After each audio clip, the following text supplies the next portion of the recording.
The Holy Gospel according to St. Matthew, chapter 16. Glory to you, O Lord. Now when Jesus came into the district of Caesarea Philippi, he asked his disciples, "Who do men say that the Son of Man is?" And they said, "Some say John the Baptist, others say Elijah, and others Jeremiah or one of the prophets." And he said to them, "But who do you say that I am?" Simon Peter replied, "You are the Christ, the Son of the living God." And Jesus answered him, "Blessed are you, Simon Bar-Jonah, for flesh and blood has not revealed this to you, but my Father who is in heaven. And I tell you, you are Peter, and on this rock I will build my church, and the powers of death shall not prevail against it. I will give you the keys of the kingdom of heaven, and whatever you bind on earth will be bound in heaven, and whatever you loose on earth shall be loosed in heaven." Then he strictly charged the disciples to tell no one that he was the Christ. Now from that time on, Jesus began to show his disciples that he must go to Jerusalem and suffer many things from the elders and chief priests and scribes, and be killed, and on the third day be raised.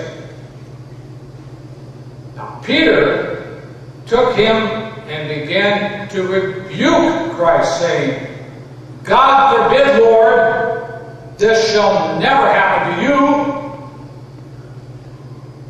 Jesus turned and said to Peter, "Get thee behind me, Satan. You are a hindrance to me. For you are not on the side of God, but of men." The Gospel of the Lord.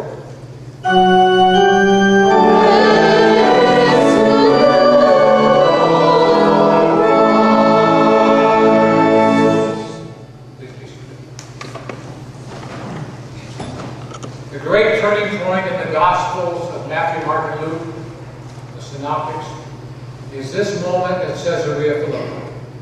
Up to this time, as you read the accounts in all three of those Gospels, the disciples really don't have a clue as to who this Jesus is. It's at this moment at Caesarea Philippi when Jesus says, "Well, you've been listening to the crowds, you've been hearing comments, what do they say about me?"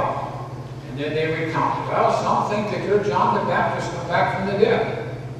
For you may remember that Jesus began his ministry in the wake of John's arrest and then his execution at the hands of Herod. Others, they go on to say that you're Elijah come back from the dead. You may remember Elijah, the great prophet, kind of the archetype of all the prophets of the Old Testament, had been taken up in a chariot of fire.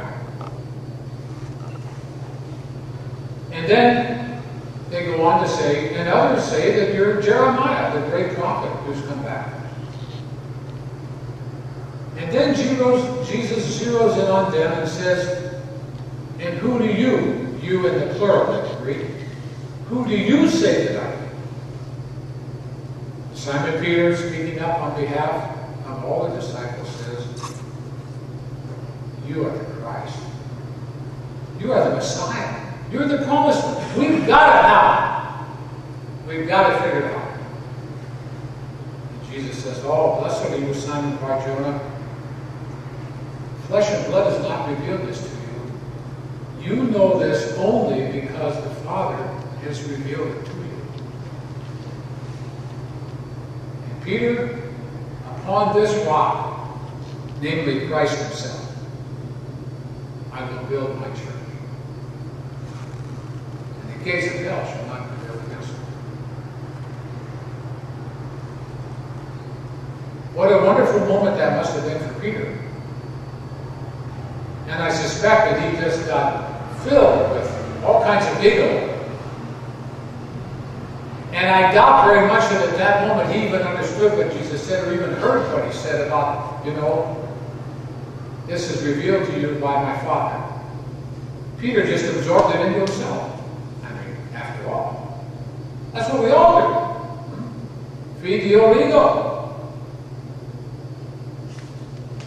And how clearly do we see that? In that Jesus then begins the second part of his ministry, namely turning toward Jerusalem. Now they know who he is. This is the turning point in the gospel. Now Jesus turns toward Jerusalem and facing his death. And he journeys from Caesarea Philippi toward Jerusalem and the cross. And during that trip, there are 3 different times that Jesus says here for the first time. The Son of Man must go to Jerusalem, suffer at the hands of the scribes, the chief priests, the elders, and be put to death. And in 3 days rise again.